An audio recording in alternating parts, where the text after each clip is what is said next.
పరిశుద్ధుడైన యేసుక్రీస్తు శుభనామమున సంఘ పరిశుద్ధులకు మిత్రులకు వందనాలు తెలియజేస్తున్నాను. ప్రభు పేరట మీకు శుభములు కలుగును గాక. ఈరోజు మనము ధ్యానం చేయబోయేటువంటి అంశం ఏంటంటే discipleship in churches of God. దేవుని సంఘాలలో శిష్యులుగా ఏ విధంగా ఉండాలి, శిష్యత్వం. ప్రభువు వారు మనకు కృత నిబంధన గ్రంథములో ప్రతి విధమైనటువంటి నియమాన్ని శిష్యుల చేత రాయించాడు. ఆయన సొంతంగా కూడా అప్పుడప్పుడు తన నోటితో బోధిస్తూ ఉండేవాడు. ప్రభువు మాటలను అనుసరించి ప్రభు అడుగుజాడల్లో ఒక క్రమశిక్షణ కలిగినటువంటి విశ్వాసుల వలె దేవుని సంఘాల్లో ఉండాలని మన పితరులు ఎంతగానో ఆశించారు. ఆ విధంగా కొంత మేరకు జరుగుతూ ఉన్నది. అసలు డిసైపుల్ అంటే ఏంటి? యేసును అనుసరించేవాడు. అనుసరిస్తున్నామని చెప్పి అనుసరించిన వాళ్ళు ఉంటారు. వాళ్ళు కూడా వదిలేయండి. యేసును అనుసరిస్తున్న వాళ్ళు ప్రభువు ద్వారా మార్చబడి, యేసు ప్రభువు ఏ విధంగా అయితే ఆత్మలను రక్షించడానికి భూమి మీదకి వచ్చాడో ఆ లక్ష్యాన్ని నెరవేర్చే విధంగా ఆ శిష్యులు ఎప్పుడు కూడా కృషి చేస్తూ ఉంటారు. దేవుడు మనలందరినీ కూడా యేసు ప్రభు యొక్క శిష్యులుగా పిలుచుకున్నాడు. చర్చ్ ఎందుకు నడుపుతారో తెలియదు చాలా మందికి. చర్చ్ యొక్క ప్రధాన లక్ష్యం ఏంటంటే విశ్వాసులను శిష్యులుగా మార్చడం. మన దేవుని సంఘాల్లో ఆల్రెడీ నమ్మినటువంటి వారిని, లేక ప్రప్రదంగా మన వద్ద నమ్మిన వారిని శిష్యులుగా చేయడం. అంటే మీకు ఇంకా ఈజీ లాంగ్వేజ్లో చెప్పాలంటే బిలీవర్ యేసునందు విశ్వాసం ఉంచేవాడు, డిసైపుల్ మోర్ కమిటెడ్ బిలీవర్. అంటే ఇంకా క్రమము తప్పకుండా యేసును అనుసరించేవాడు, రాజీ పడనటువంటి వాడు. అంటే ఆయన బోధనలను ఇంకా నేర్చుకోవడానికి, అనుసరించడానికి అంకిత భావంతో నడుచుకునేవాడే డిసైపుల్. మనము దేవుని సంఘాల్లో డిసైపుల్షిప్ అని చెప్తా ఉంటాం. ఊరికనే ఏదో వాక్యం చెప్పేయడం కాదు, ఏదో వాక్యం వినేయడం కాదు. డిసైపుల్స్ అంటే జీవితము ప్రభువుకి మనము సమర్పించిన తర్వాత ఆయన యొక్క అడుగుజాడల్లో కష్టమో నష్టమో ఆ కమిట్మెంట్తో మనం నడవాలి, సమర్పణా భావంతో. డిసైపుల్స్ని తయారు చేయాలి. మనము స్టాగ్నెట్గా ఉండిపోతాము, ఎవరితోని దేవుని వాక్యం చెప్పము. అసలు డిసైపుల్ యొక్క ఒక బాధ్యత ఏంటంటే ఇతరులకు సువార్త చెప్పి వాళ్ళని సంఘానికి నడిపించడం. అది మనం కొంత కొరవడి ఉన్నాం. లేకుంటే మన సంఘాలన్నీ నిండిపోతాయి. భోజనాలు, పలావ్ ప్యాకెట్లు ఇస్తే వచ్చేవాళ్ళు డిసైపుల్స్ కాదు. Making disciples of Jesus. ఇతరులను యేసు మార్గంలో నడిపించే విధంగా చేయాలి ఒక శిష్యుడు. యేసు యొక్క లక్ష్యం ఆత్మను రక్షించాలి. Joining the machine of Jesus. అంటే వాక్యం చెప్పాలి. పాస్టర్ ఒక్కడే చెప్పాలని బైబిల్ చెప్పట్లేదు. Share the gospel, minister the gospel. ఇతరులతో మనము మాట్లాడుతూ ప్రభు యొక్క ప్రేమను పెంచుకోవాలి. Changed by Jesus. యేసును ద్వారా మార్చబడాలి. మన జీవిత విధానం పూర్తిగా కమిట్ అయిపోవాలి యేసుకు.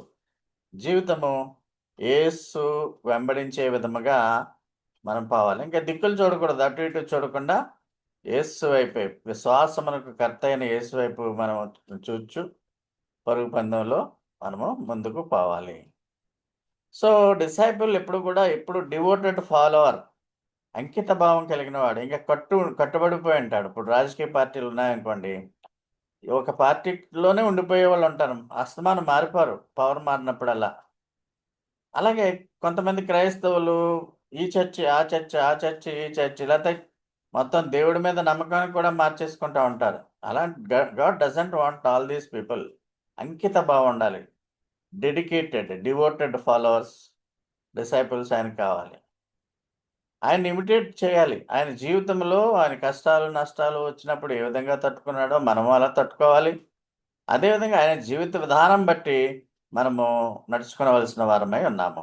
ఆ విధంగా యేసును మనము విశ్వాసమునకు కర్త అయిన యేసును చూస్తూ మనం ముందుకు పోవాల్సిన వారమై ఉన్నాము.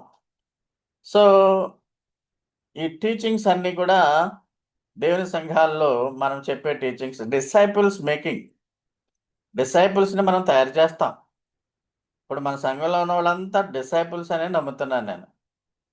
అందరూ దేవుని రాజ్యంలో ఉన్నట్టుగానే ఈ సంఘానికి కట్టుబడి ఉన్నవారని నేను, ఎందుకంటే 26 ఏళ్ళు, 27 ఏళ్ళు ఆ వాక్యము వింటూ విననటువంటి వాక్యాలను వినకుండా కొత్త కొత్త విషయాలను తెలుసుకుంటూ ఆసక్తిగా సంఘానికి వస్తున్నారు.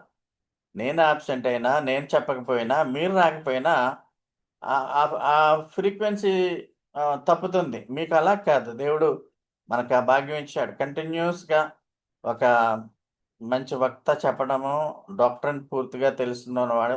మొత్తం చర్చ్ ఆఫ్ గాడ్‌లో ఇండియాకి ఎంతమందైతే వచ్చారో అందరూ అబ్రాడ్ మిషనరీస్ వర్తమానాలు నేను విన్నాను. కోవిడ్ టైంలో 60 పైగా మెసేజెస్‌ని ఫారెన్ స్పీకర్స్ మెసేజెస్‌ని మన చర్చెస్ ఆఫ్ గాడ్‌కి ట్రాన్స్‌లేట్ చేయమని పంపించారు. అయన్నీ వెబ్‌సైట్‌లో కూడా పెట్టేసాం. అవన్నీ గూడా నేను కొంత వాళ్ళ దగ్గర నుంచి జ్ఞానం సంపాదించాను. ఆ జ్ఞానంలో నేను తెలుసుకుందేంటంటే, we must be disciples in the churches of God. Commitment ఉండాలి. యేసుప్రభువు దగ్గరికి వచ్చే శిష్యులంతా కూడా ఆసక్తిగా వింటుండేవారు. అందరూ కూడా డిసైపుల్స్ అయిపోరు. 12 మంది శిష్యులు అంటాం గానీ, ఆయన యొక్క మాటలు విని ఆయన అనుకరించేవాడే డిసైపుల్. పరిశుద్ధులు, సెయింట్స్, హోలీస్ పరిశుద్ధులు, హోలీ ప్రీస్ట్స్ పరిశుద్ధ యాజకులు. సంఘస్థులను కూడా యాజకులే అంటారు. యాజకుడు ఒక్కడే అనే విధంగా మా చర్చ్‌లో కాన్సెప్ట్ వెళ్ళదు. ప్రధాన యాజకుడు యేసుప్రభు ఒకడే. పాస్టర్ ఒకడే ఉండడు. అందరూ పాస్టర్‌ని యాజకుడు అనుకుంటే అందరూ యాజకులే. అంటే అందరూ దేవుని స్తుతించాలి. అందరూ దేవుని సేవ చేయాలి. అందరూ దేవుని వాక్యం చెప్పాలి.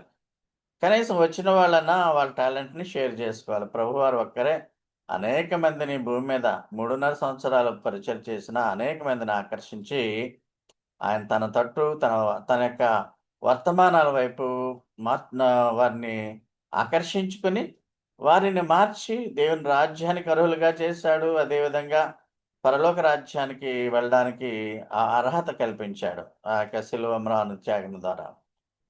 Understanding churches of God. దేవుని సంఘాలను అర్థం చేసుకోవడం. ముఖ్యంగా 3 టైటిల్స్‌లో ఈ ప్రసంగం వెళుతుంది. దేవుని సంఘములలో శిష్యులుగా ఉండడానికి దేవుడు పిలుచుకున్నాడు మనల్ని. దేవుని పిలుపు. The call of God to be disciples in churches of God. Number 2, దేవుని సంఘములో అంటే చర్చెస్ ఆఫ్ గాడ్‌లో శిష్యుల జీవితం ఎలాగుండాలి? లక్షణాలు ఎలాగుండాలి? The life and the character of disciples in churches of God. 3, the responsibility of disciples to care and lead the flock. సంఘంలో ఉన్న వాళ్ళందరినీ కూడా ఆ యొక్క చిన్న మంద కాన్సెప్ట్, చిన్న మంద భయపడకమనే కాన్సెప్ట్‌లోనే మన సంఘాలు నడపబడుతుంటాయి. సంఘాన్ని జాగ్రత్తగా చూసుకోవడం, నడిపించడంలో శిష్యులు బాధ్యత కలిగి ఉండాలి. బోధకుడు ఒక్కడే అనుకోకుండా అనేక మంది బోధకులను మనం తయారు చేసుకున్నాం. ఎటువంటి పరిస్థితి ఏర్పడినా ఆ టైంకి ఆ క్రైసిస్ వస్తే ఒకవేళ ఏదైనా అత్యవసరం వచ్చినప్పుడు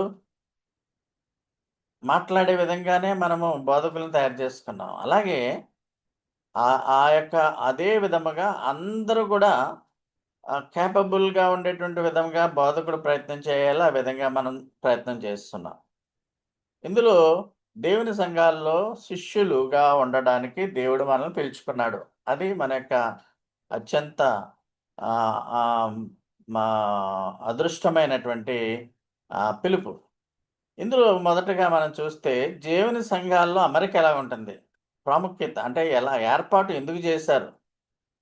మీకు దేవుని సంఘాలు మానవులు ఏర్పాటు చేశారని చెప్తాం కదా! క్రీస్తు శరీరం అనే సంఘం అయితే క్రీస్తు సొంతం. అందులో ఉన్నవాళ్ళు కొంతమంది అవిశ్వాసులుగా ఉండొచ్చు, ఇండిసిప్లిన్‌గా ఉండొచ్చు. అయితే దేవుని సంఘాలు మానవులు ఏర్పాటు చేశారు కాబట్టి ఇందులో క్రమశిక్షణ ఒక మంచి ఆహ్, రిప్యూటెడ్ డిసిప్లిన్ రెసిడెన్షియల్ కాలేజీ అనుకోండి. మిగతా ఏయో గవర్నమెంట్ టైప్ ఆఫ్ అనుకోండి. క్రీస్తు శరీరం అనే సంఘంలో కూడా అది కనిపించదు కాబట్టి అందులో ఎవరిష్టం వచ్చినట్టు వాళ్ళు ఉంటారు. ఒకసారి పోతా ఉంటారు దాంట్లోంచి. అయితే దేవుని సంఘాల్లో అమరిక ఏ విధంగా ఉంటుంది? ఇంపార్టెన్స్ ఏంటో తెలుసుకుందాం. దీంట్లో మనము ముఖ్యంగా దైవ సేవకుడు ఎలాగుండాలి? అంటే మనమందరం సేవకులం అనేటువంటి భావంతో ముందుకు వెళ్తాం. దీనత్వపు సేవకు అత్యున్నతమైన పిలుపు పిలిచాడు. దేవుని సేవ ప్రత్యేకమైనది. ఈ దేవుని సేవ ఖచ్చితత్వము, దేవుని సేవ అమూల్యమైనది. మీ దేవుడు పిలుచుకున్నాడు, మిమ్మల్ని నిర్మించాడు, మిమ్మల్ని ఆయన నియమించుకున్నాడు. స్ట్రెచింగ్ ఔట్ ద హ్యాండ్, చేయి చాచడం, సంస్థాగత నిర్మాణము. ఇందులో కొన్ని ఈరోజు చెప్పగలుగుతాను. మొట్టమొదటగా దేవుని సంఘాల్లో మనము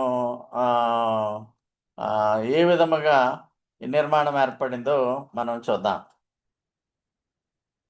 నెంబర్ 1, దేవుని సంఘములు దేవుని సొంత సొత్తు.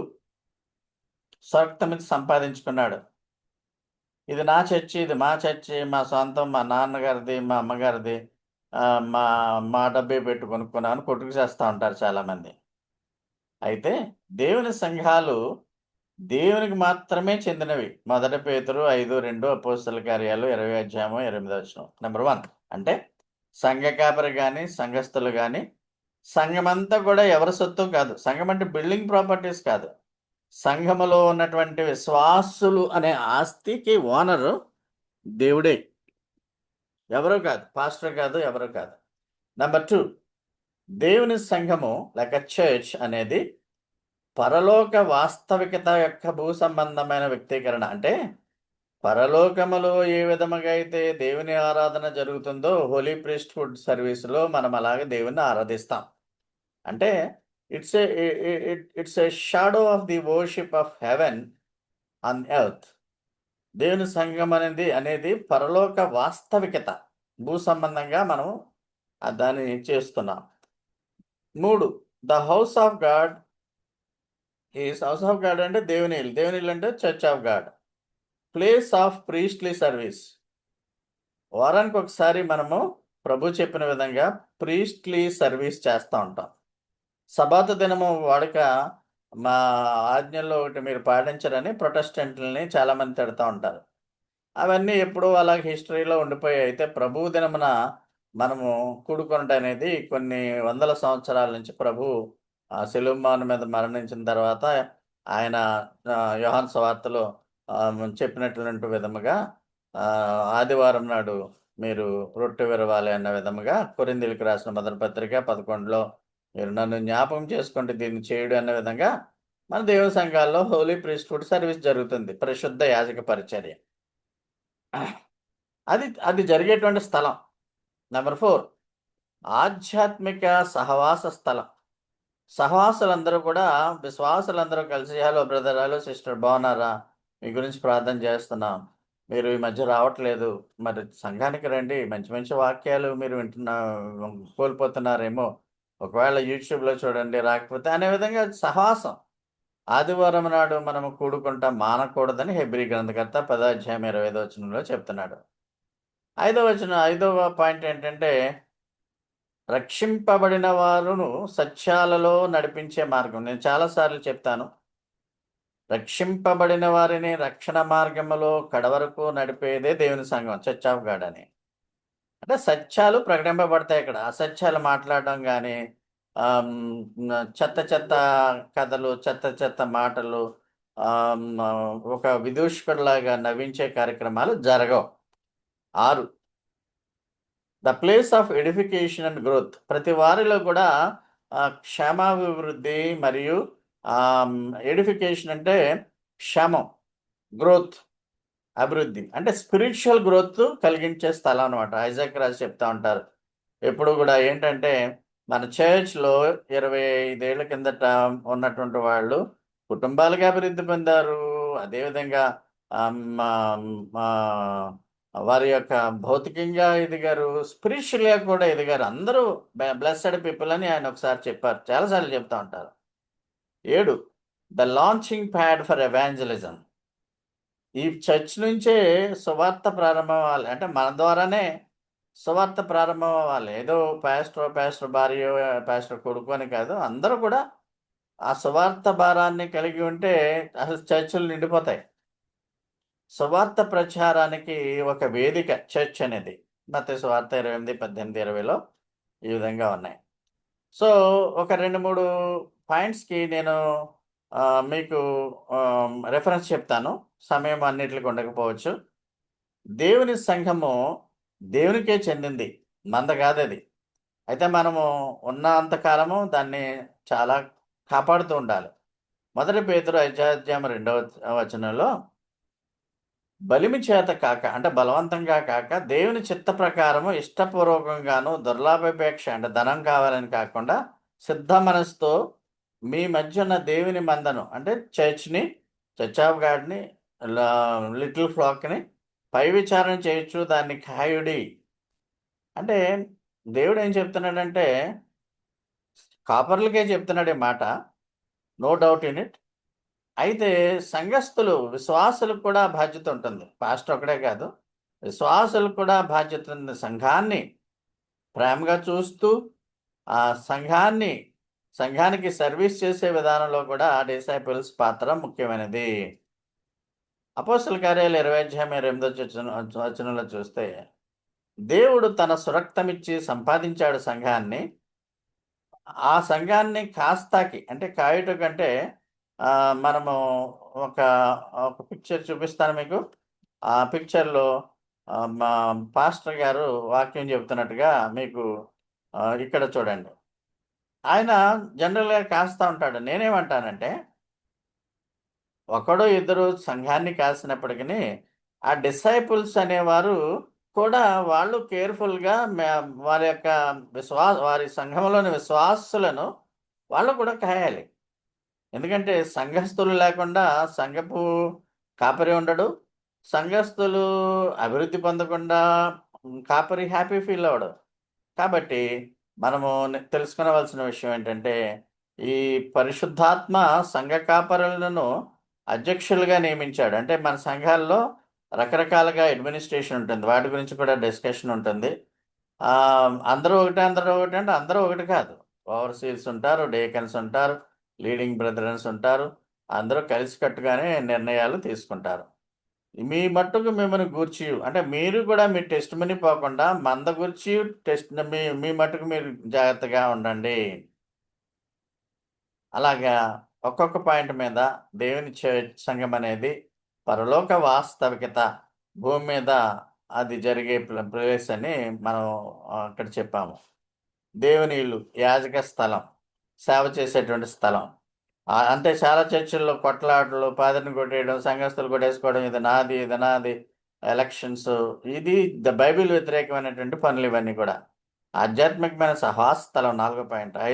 ఐదో పాయింట్ సత్యాలు అవి ప్రకటించేటువంటి స్థలం. అందుకని అంటాడు తిమోతికి రాసిన పత్రికలో పౌలు మొదటి తిమోతి 3:15లో సత్యమునకు స్తంభము ఆధారమై ఉన్నది సంఘం అంటాడు. సో, తీతుకు రాసిన పత్రికలో హితబోధకు అనుకూలమైన సంగతులను బోధించము. బోధ, హితబోధ అయి ఉండాలి. దేవుని గూర్చిన బోధ, రక్షణ వార్తను గూర్చిన బోధ, అద్భుతాలు, ఆశ్చర్యాలు, దెయ్యాలు వెళ్ళగొట్టడం ఇయే కాదు. హితబోధ అంటే క్రీస్తు యేసు జ్ఞానమును గూర్చిన బోధ అని నేనంటాను. ఆ విధంగా బోధించు, హెచ్చరించు, సంపూర్ణాధికారంలో దుర్బోధన కూడా ఖండించాలి. నేను ప్రతి దాంట్లోని కూడా ఖండిస్తానే ఉంటాను. ఈవేళ ఒకాయన మా పబ్లిషర్ వచ్చాడు. క్రైస్తవ పేపర్ పబ్లిషర్. అయ్యా! డ్రగ్ అబ్యూజ్ గురించి చెప్పారు. ఎంత బావుందంటే అది. అలాంటివి ఎవరూ చెప్పలేకపోతున్నారు. డ్రగ్ అబ్యూజ్ గురించి చాలా బాగా చెప్పారు అని చెప్పి ఉన్నాడు. అంటే ఇతరులు కూడా బెనిఫిట్ అవుతున్నారు. అందుకనే యూట్యూబ్‌లో మనం పెడుతున్నాం. 6వ point the place of edification గుర్తు. ఎడిఫికేషన్ అంటే క్షేమాభివృద్ధి. క్షేమము, సమృద్ధి అవ్వడం. దానికి రిఫరెన్స్‌లు ఇచ్చాం. సువార్త ప్రచారము అక్కడి నుంచే జరగాలి. తర్వాత చర్చెస్ ఆఫ్ గాడ్‌కి కొన్ని కొన్ని నియమ నిబంధనలు ఉన్నాయి. ఇష్టం వచ్చినట్టు నా సొంత చర్చి అని అంటారు. ఇండిపెండెంట్ చర్చ్ అంటారు. లేదా లూథరన్ చర్చ్, పెంతెకోస్తు చర్చ్, ఆ చర్చ్, ఈ చర్చ్. ఇక్కడ కొన్ని కాన్స్టిట్యూషనల్ ఉంటాయి. దీనికి రాజ్యాంగం ఉంటుంది. వేదాంతాన్ని అర్థం చేసుకోవాలి. కాంపోజిషన్ నిర్మాణాన్ని అర్థం చేసుకోవాలి. ఎవరు ఏ బాధ్యతలు పరిచయను అర్థం చేసుకోవాలి. అదేవిధంగా ఈ ఇందులో ఉండేటువంటి వారి క్యారెక్టర్స్ చాలా జాగ్రత్తగా చూసుకోవాలి. సో, మొదటిది ఏంటంటే దేవుని సంఘాలు ఎందుకు ఏర్పాటు చేశారో వాటి ఉద్దేశాల గురించి మీకు చెప్పాను. రెండవదేంటంటే సర్వెంట్ ఆఫ్ గాడ్, దేవుని సేవకుడు ఎలా ఉండాలి? మనమందరము దేవుని సేవకులుగా ఉండాలి అంటే ఎలా ఉండాలి? The high call of God to lowly service. దేవుని ఉన్నతమైన పిలుపు దేవుని ఉన్నతమైన పిలుపుకు లోబడి సేవ చేయడానికి, దీనత్వమైన సేవ చేయడానికి మనం సంసిద్ధులుగా ఉండాలి. 4 అంటే సేవకుడు ఎప్పుడు దీనుడుగా ఉండాలి. ఒక హీరో గాని, లేకపోతే బాస్, కార్పొరేట్ సంస్థ మేనేజర్‌గా, సీఈఓగా, చీఫ్ ఎగ్జిక్యూటివ్ ఆఫీసర్‌గా, బాసిజం అట్లాగా ఉండేవాళ్ళు చర్చెస్ ఆఫ్ గాడ్‌లో ఎవ్వరు ఉండరు. మనకి బ్రెయిన్ గారొస్తారు, రాబర్ట్ వుడ్ వస్తాడు, లేకపోతే ఇంకా ఇదివరకు యాండీ మెకెల్, ఇంకొకళ్ళు క్రేగ్ జోన్స్ ఎవరొచ్చినా, ఫిల్ బ్రానన్ మొదట్లో 20 ఏళ్ల కిందట అలన్ థామస్ గారు వచ్చేవారు. వాళ్ళు ప్రభునందు వారు నిద్రించారు. వారి వల్లే మనం ఇంత పెద్ద స్థలాన్ని కొనగలిగాం. ఆ విధంగా వీళ్ళందరి జీవితాలను నేను గమనించాను. ఇంకా చాలా మందిని గమనించాను. అందరూ ఫిల్ బ్రాన్హన్ వీళ్ళంతా కూడా వాళ్ళకి ట్రాన్స్‌లేటర్‌గా పనిచేస్తాను. అందుకని నాకు కొంత జ్ఞానం దేవుడు ఎక్కువగానే ఇచ్చాడు. చర్చెస్ ఆఫ్ గాడ్ గురించి.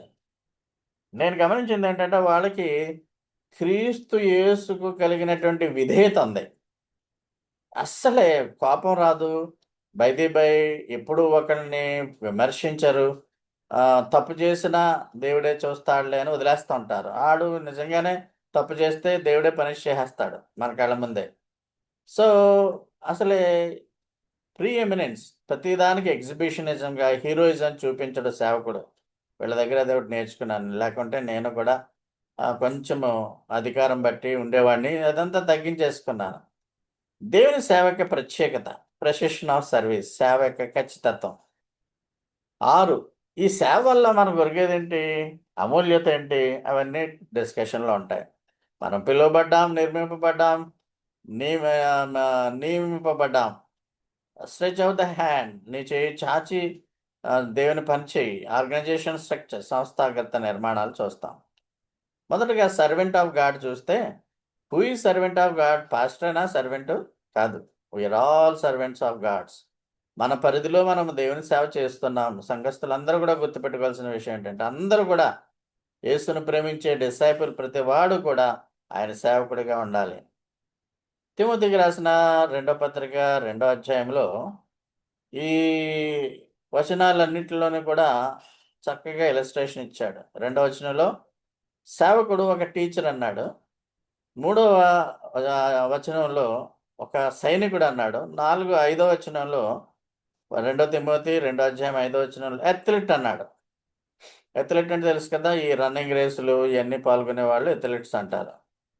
6వ వచనంలో ఫార్మర్ అన్నాడు. 15వ వచనంలో కార్మికుడు అన్నాడు. అంటే ఫార్మర్ ఎంత కష్టపడతాడు, పొలం దున్నుతాడు, విత్తనాలేస్తాడు, పక్షులు రాకుండా కాపాడుకుంటాడు. అది పంట చేతికొచ్చే వరకు కూడా కాపాడుకుంటాడు. అంటే అలాగా సంఘాన్ని కాపాడాలని ఉద్దేశ్యం. వర్క్ మ్యాన్, కార్మికుడు కష్టపడాలి దేవుని కొరకు. ఆదివారం వచ్చేసి అలాగే వెళ్ళిపోవడమే కాకుండా దేవుని పనులు చేస్తా ఉండాలి. కమిట్మెంట్‌తో ఉండాలి. వెసల్ ఒక మంచి విలువైన పాత్రగా ఉండాలి. వచనం 20. 24వ వచనంలో బాండ్ సర్వెంట్ అంటే బంధ సేవకుడు. ఈ సేవకుడు ఎప్పుడు కూడా యేసుతో బంధకం అయిపోయి ఉంటాడు. ఒకసారి వదిలేసి మళ్ళా సైతాన్ దగ్గరికెళ్ళిపోయి, సైతాను సేవకుడిగా మారిపోవడం అలాంటివి ఏమి ఉండవు. కాబట్టి ప్రతి విశ్వాసి కూడా ఒక ఒక ఒక డిసైపుల్‌గా, శిష్యుడిగా మారాలి. విశ్వాసులందరూ డిసైపుల్స్ కాదు. డిసైపుల్స్ ఈ శిష్యులందరూ కూడా ఈ క్యారెక్టర్స్‌ని కలిగి ఉండాలని వాడే దేవుని యొక్క మంచి సేవకుడని ఈ 2 తిమోతి 2 అధ్యాయంలో చెప్పబడింది. మనకివ్వబడినటువంటి పిలుపు హై కాల్. దీనత్వపు సేవ కొరకు ఉన్నతమైన పిలుపు. ఫిలిప్పీలకు రాసిన పత్రిక 3వ అధ్యాయం 12వ వచనంలో ఆ యొక్క ఎక్స్‌ప్లనేషన్ ఉంటుంది. 4వ పాయింట్ ఏంటంటే ద ప్రివిలేజ్ ఆఫ్ సర్వీస్. దేవుని సేవ యొక్క ప్రత్యేకత. దేవుడు సేవ చేయాలని మిమ్మల్ని దేవుడు పిలుచుకున్నాడు దేవుని సంఘాల్లో. దాని యొక్క ప్రత్యేకత ఏంటంటే ఆయనే ఆ సేవను మోస్తా ఉంటాడు. మనం చేస్తున్నట్టు ఉంటుంది గానీ, మన బదులు పరీక్ష ఇంకో వేరే వాళ్ళు రాసేసి పాస్ అయిపోతున్నట్లుగా ఆయనే మనల్ని ఎత్తి పట్టుకుంటాడు. కీర్తన 81:6లో వారి భుజము నుండి నేను బరువును దింపగా, వారు చేతులు మోత గంపలనెత్తకుండా విడుదల పొందెను. అంటే నీకు బరువు లేకుండా చేసేస్తానంటున్నాడు. ఆ విధముగా భారంగా ఉన్నప్పటికిని సేవకుడు అవ్వాలనేటువంటి విధానంలో మనము మన పరిధిలో మనం సేవ చేస్తాము. ఫుల్ టైమ్ సేవ చేయొచ్చు. పార్ట్ టైమ్ సేవ చేయొచ్చు. చర్చ్‌లో సేవ చేయొచ్చు.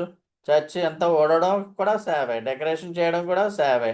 అన్ని ఏర్పాట్లకి మనం పనోళ్ళను ఉపయోగించి చేసుకుంటాం గానీ, కొన్ని చర్చిల్లో అయితే సంఘస్థులే కష్టపడి ఆ చర్చ్‌ని ఆదివారం ఆరాధనకి తయారీ చేస్తారు. ఈ విధంగా లేవీయులు ఈ పని ఈ దేవుని మందసానం మోయడానికి ఆళ్ళే మోయాలి. మనల్ని కూడా దేవుని సంఘాల్లో ఉన్న వాళ్ళనే ఆయన పరిచారకులుగా పిలుచుకున్నాడు. సేవకులుగా పిలుచుకున్నాడు. Precision of the service. దేవుడెప్పుడు కూడా ఖచ్చితత్వాన్ని కోరుకుంటాడు. ఆమోస్ రాసిన గ్రంథంలో కొలబద్దతో నిన్ను ఆయన కొలుస్తానంటాడు. లంబము లేక ఒడంబం అంటాం దాన్ని. మెషరింగ్ రాడ్ అని ప్రకటన గ్రంథంలో అంటాడు. నిన్ను కొలకర్రతో నేను కొలుస్తానంటాడు. ఆ విధంగా ఖచ్చితత్వం అనేది ఆయనకి ఆయనకు నచ్చుతుంది. సేవ ఖచ్చితంగా ఉండాలి. అబద్ధపు సేవ, డబ్బు సేవ, లేకుంటే ఈ బూటకపు సేవ ఇయన్నీ కూడా దేవునికి వ్యతిరేకమైనవి. ఇప్పుడు సంఖ్యాకాండం 4 అధ్యాయం 31 వచనంలో ప్రత్యక్ష గుడారపు కొలతలన్నీ కూడా ఎలాగ చెప్పాడో అలాగే చేయాలి. కొలతలు కూడా ఇచ్చేసాడాయన. సో, మనం ఈ ప్రత్యక్ష గుడారము కొలతలు, సైజెస్, దెమ్మల సైజ్ అంతా కూడా అది ఆయన నిర్ణయించాడు. ఆ నిర్ణయించిన ప్రకారమే వారు నిర్మిస్తూ ఉండేవారు. ఆరోదేంటంటే ఈ డిసైపుల్స్ చర్చ్ ఆఫ్ గాడ్‌లో ఉండేటువంటి డిసైపుల్స్‌కి దేవుడు పిలుచుకున్నాడు కదా! Precision of the preciousness of service. సేవ అమూల్యం. అంటే దేవుని సేవ చేయడం వల్ల మనకు ఒరిగేదేంటి పరలోక రాజ్యం అంతే కదా! అనే మాట తప్పితే ఇంకా ఏంటంటే బెనిఫిటు, కాగా మీరు నా మాట శ్రద్ధగా విని ఎక్సోడస్ 19:5లో నా నిబంధనను అనుసరించి నడిచిన యెడల మీరు మంచి డిసైపుల్స్‌గా ఉంటే సమస్త దేశ జనులలో నాకు స్వకీయ సంపాద్యమగుదురు. ఈ ప్రపంచ దేశాలలో, ప్రపంచపు జనాభాలో, ప్రపంచపు జనరేషన్‌లో దేవుడు మనల్ని పేరు పెట్టుకుని భళా మంచి దాసుడా, దాసురాలని 10,000లో సుందరుడు యేసుప్రభు గురించి చెప్పబడిన విధంగా మనల్ని ఆయన స్వకీయ సంపాదనగా ఆయన సొంత ఆస్తిగా భావిస్తాడు. మనము ఆయన యొక్క అమూల్యమైనటువంటి సేవ చేస్తే పొందే విలువ. మనం పిలువబడ్డాం, నిర్మించబడ్డాం, నియమింపబడ్డాం. అదే అపోస్తలుల కార్యాలు 20:28లో స్వార్థం సంపాదించాడు. మిమ్మల్నేమో అధ్యక్షులుగా లేక దాంట్లో సభ్యులుగా పెట్టాడు. మంద గురించి మీరు జాగ్రత్తగా ఉండండి అని ఆ మాటలు మళ్ళా మనం చూస్తున్నాం. శిష్యులుగా ఉండుటకు దేవుని పిలుపులో ఇంకో పాయింట్ ఏంటంటే చేయి చాచడం. చేయి చాచడం అంటే we must ask the people the hand will be used for many things. Healing purpose, encouraging purpose. ఎవరైనా నిరాశ నిస్పృహలతో ఉంటే భుజాన్ని తట్టుతాం. విశ్వాసులుగా మనం పనిచేయాలి. అదేవిధంగా మన చేయి చాచి మనము దేవుని యొక్క పనిని మనము నెరవేర్చవలసిన వారమై ఉన్నాము. సో, ఆర్గనైజేషన్ స్ట్రక్చర్, సంస్థాగత నిర్మాణం. ఈ చర్చ్ ఆఫ్ గాడ్ అంటే సంఘ సభ్యులు, పాస్టర్ అని అనుకోకండి మీరు. ఎల్డర్స్ అని ఉంటారు. పెద్దలు, మన ఐజాక్ రాజు లాంటి వాళ్ళు పెద్దలుంటారు. వారినే ప్రెస్బ్యూటరస్ అంటారు. ఓవర్‌సీర్స్ బిషప్. ఓవర్‌సీర్స్ అంటే నేను ఓవర్‌సీర్‌ని. అందరూ ఓవర్‌సీర్‌లు అయిపోరు. ఇప్పుడు చర్చ్ ఆఫ్ గాడ్ 1900 ఓన్లీ 9 మందే ఓవర్‌సీర్. అందరూ ఓవర్‌సీర్స్ చేయరు. ఎ ఎప్పుడు చేస్తారో కూడా తెలీదు. లీడర్స్ అంతే వాళ్ళు. ఓవర్‌సీర్‌ని బిషప్ అని కూడా అంటారు. దీన్ని ఎక్కడి నుంచి వచ్చిందంటే ఎపిస్కోపస్ అనే పేరు నుంచి వచ్చింది. ఎపిస్కోపస్ అంటే కాపలా కాసేవాడు. సో, ఈ విధంగా చర్చ్‌లో డిఫరెంట్ ఆర్గనైజేషన్స్ ఉన్నాయి. షెపర్డ్ అంటే పాస్టర్, బోధించేవాడు. ఫైమెన్ అనే దాని నుంచి వచ్చింది అది. రూలర్ అంటే ఈ పరిపాలకుడు హెబ్రీ 13:7-17 ప్రకారము చర్చ్ని నడిపించడానికి రూల్ చేయడం అంటే మామూలు పరిపాలకుల్లాగా ఉండడు. వాడు యేసు వంటి గొప్ప మంచి మనసు, కాపరి మనస్సు కలిగి ఉండాలి. కొంతమంది కాపరి మనస్సు కలిగి ఉంటారు. కొంతమంది కాపరులు సింహాల్లాగా మీద పడిపోతూ ఉంటారు. సో ఈ విధముగా రూలర్ అనేది హెజిమోయ్ అనే పేరు నడిపిస్తాడు. వాడు రూలర్ అంటే సంఘంలో ఉన్న వాళ్ళందరినీ నడిపిస్తాడు. ఇది పార్ట్ 1. పార్ట్ 2 దేవుని చిత్తమైతే ఆదివారం నాడు మీకు వివరిస్తాను. పార్ట్ 2, పార్ట్ 3 కూడా చెప్పేస్తాను. దేవుడు మిమ్మల్ని బాగా దీవించి ఆశీర్వదించును గాక.